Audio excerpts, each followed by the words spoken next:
Welcome to this main card fight prediction for UFC 296, taking place on the 16th of December, final numbered fight card of the year. Getting straight into it, the replacement card, replacing the Ian Gary card, is Josh Emmett versus Bryce Mitchell at featherweight. I think Josh Emmett's got this. I think he's got the experience at that top level. I think Bryce Mitchell's good, but I don't see how he gets past a previous contender like Josh Emmett. Going up against them top guys who are now fighting for championships.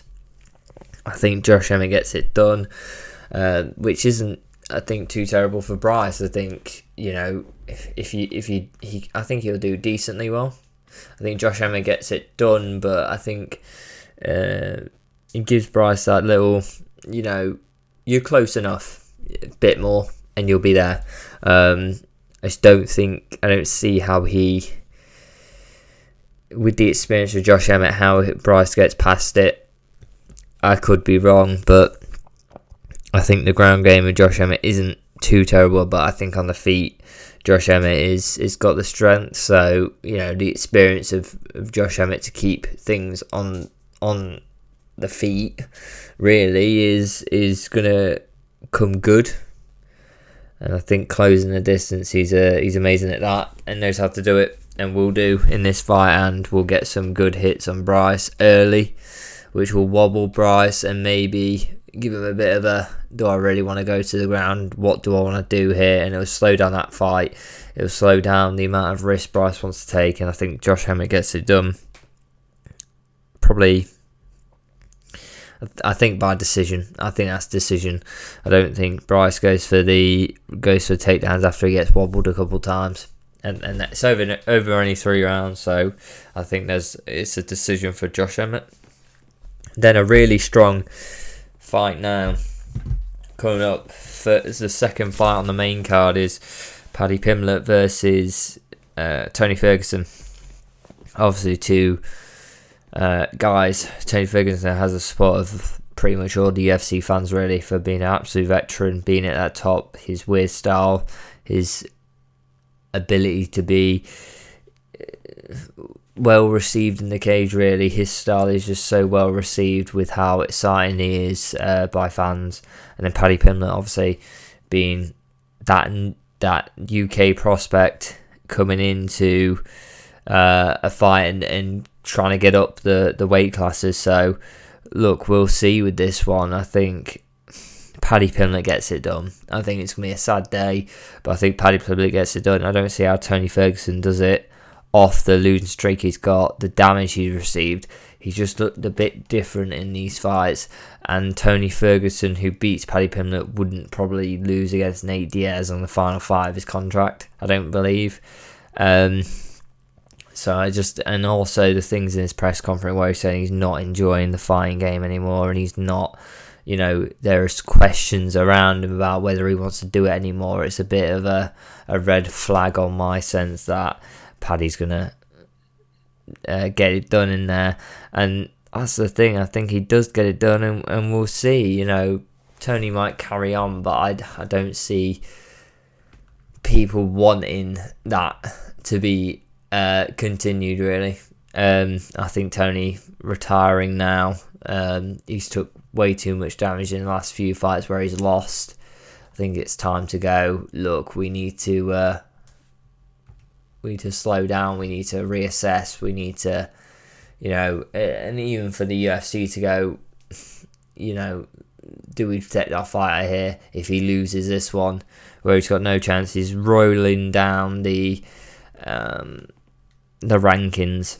So I think Paddy Pimblett gets it done, KO TKO within 3 rounds. But yeah, I think it'll be a sad one for everyone in the crowd for Paddy Pimblett. I don't think Paddy Pimblett's going to be too happy. I think it's going to be happy with a win. The opponent, maybe not. I don't think even UK fans will be a bit more saddened by the Paddy Pimblett win, even though it is a win for Paddy, who's a big star. Getting on to the next fight, Shatrav Rachmanov versus Stephen Thompson. I think it's a very good fight. I think Rakhmonov is the most scary guy in that division currently. And I think he's just got that sort of... He's got an ability to just beat people in very... He makes it look very easy. 17-0. You know, that streak, and this is his first high-level test. This will take him to contention for a title. I think Rakhmonov gets it done. I don't see how he doesn't. He's just been so dominant in his fights that it's going to be very hard for someone to beat him. And I think Stephen Thompson has shown weakness in his fights. He is getting on. On the feet, Stephen Thompson has a good chance. But I think Rakhmonov can hold his own enough on the feet to get it to the ground. And that's the big problem. I think, you know, once you get to the ground, there's a major disadvantage for Stephen Thompson there.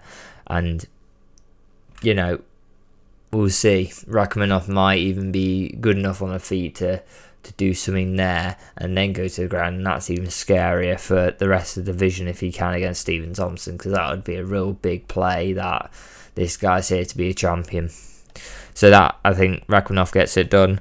I think it's KO TKO, but probably from ground and pound. I think it's on the ground. I don't see how Stephen Thompson gets done on the feet, but I think he does. I think Rakhmonov can hold it on the feet and get it to the ground enough to beat Stephen Thompson.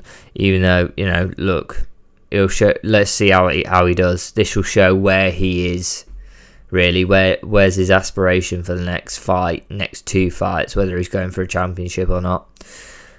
Next one for the flyweight championship, Pantoja versus Brandon Royval.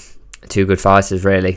I think Pantoja just keeps doing what he's doing against Moreno, and I think he gets a win, really. I think he's too good for this. Brandon Royval, good. But that overall mixed martial arts of Pantoja can get it done. The overall MMA, stand up, he can take it to the ground. And then just strong in the cardio over 5 rounds. He has so much experience there. Against Moreno, where they're going back and forth in probably the hardest fights, he's not going to struggle over 5 rounds. Where Royval, we don't know really as much on how he will cope with the 5-round fight, cardio wise, and when it's at a very strong pace like Pantoja can put on people, like the Moreno fights. If it's not working, you know, in the stand-up department, Pantoja will just change it up on Royval, and whether Royval can cope with that as well, it's going to be tough. Like, I think Moreno cope with it better than anyone, mainly because he could as well. So, and he got beat. So it's sort of a hard thing of, look, Pantoja's a champion now. Who's there? And I don't see Royval doing it.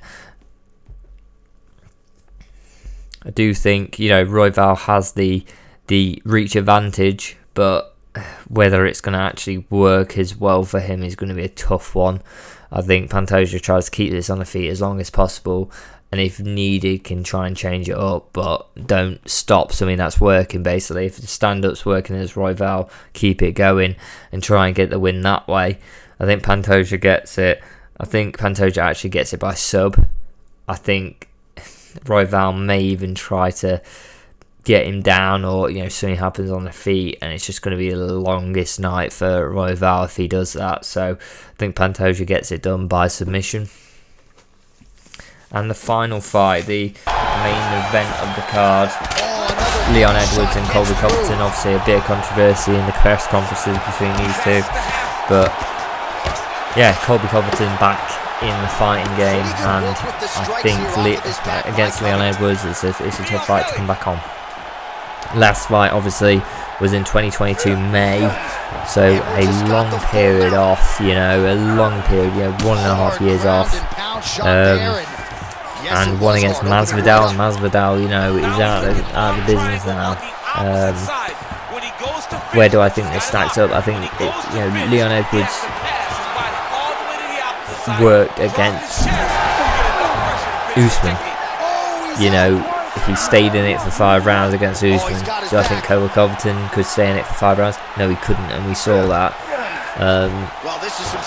So I think, you know, Leon Edwards, the younger guy, the more better stand up. The reach is has such an advantage on the reach as well. The only way Covington gets something done here is on the ground, and I think Leon Edwards' defence is very good, and we saw that against Usman. Who do I think is better on the ground against them too? It's definitely Usman. So when you do it against Usman, you do it against Covington. That's not really exact science there, but the stronger guy is Usman, I think, and you know, I think Leon Edwards gets this done. I think it's another KO TKO on the feet. By Leon, really. I think he gets something done. He catches Colby with something. Yeah, it could be a head kick, but I don't think so. I think Colby's going to be a bit too much knowing of that problem, where Leon's done it so many times. I think it's probably just hands. He's going to get knocked out, and you know, Colby coming back after a year off, going against a champion, having that reach disadvantage.